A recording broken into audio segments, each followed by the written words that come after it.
Most of the Christian diabetics that come to me ask me this question. They say, Ben, when is it all going to end? Why does it feel like God has given up on my health? And when I speak to them, I can hear that they are in this Job chapter. But I know that the enemy has won their heart and their mind when they have incorrectly read the book of Job. They assume that because their health is bad and because it feels like God is not answering their prayers, they assume that God has given up on them.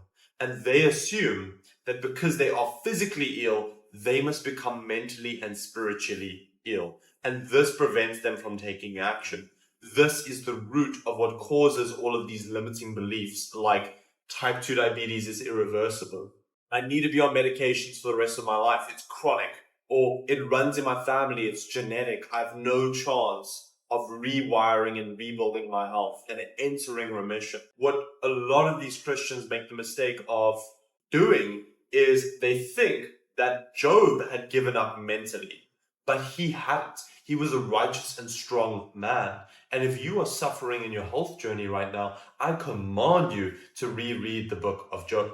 And what you will realize is that, sure, he had a ton of difficulty, trials, famine, disease, leprosy, barrenness. His own wife gave up on him. She said to him, why haven't you cursed God already? He hadn't given up. He didn't give up. He remained mentally strong because he knew what was in store for him by following the Father, by following God. So many of you guys that I speak to, it's frustrating because I want to just help you. I want to just remind you of what's possible. But it's like there's this mental block, this barrier the enemy is continually fortifying in your mind that is preventing you to reach your blessing. And it's so frustrating because I come along and I'm like, hey, dude, you're misinterpreting the Bible. You're misinterpreting suffering and trials and the story of Job and the challenges that you're facing.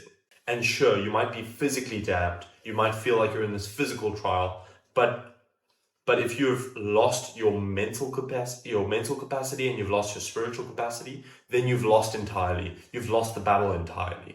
And I need you to read the book of Job, because what we know is that in the end, all of his blessings came back tenfold because he remained mentally tough.